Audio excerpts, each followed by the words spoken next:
সারা বছর তোদের মুখে হাসি ফোটাইলাম আমি, আর কোরবানি আসতেই তোরা গরুর মাংসের প্রেমে পড়ে আমারে পাত্তাই দিতাছস না। স্বার্থপর দুনিয়া ভাই, আমি চললাম।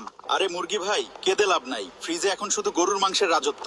আমাদের রাখার মতো 1 ইঞ্চি জায়গাও নেই ওখানে। আমরা নদীর মাল নদীতেই ফেরত যাচ্ছি। Good bye. সারা মাস টাকা না থাকলে মানুষের একমাত্র ভরসা হই আমি। আর ঈদের 3 দিন মানুষ আমারে চেনেও না, খালি মাংস আর মাংস।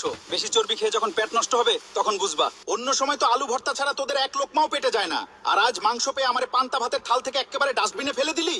মানুষের জাতটাই বেইমান রে ভাই। ও মাই গড, কোরবানি ঈদে মানুষ সালাদ ছাড়া কোনো সবজির দিকে ফিরেও তাকায় না। তোদের এই মাংসের তেল খাইতে খাইতে যখন ভুঁড়ি 4 ইঞ্চি বাড়বে তখন কিন্তু আমার কাছেই ক্রাশ খাইতে আসবা। বাই। বাজারে আমার দাম যতই হোক, কোরবানির গরুর সাইজের কাছে আমি তো পিঁপড়া। মানুষ এখন লাখ টাকার নিচে কথাই বলে না। ইজ্জত থাকতে থাকতে আমি নিজেই পাতিল থেকে বিদায়।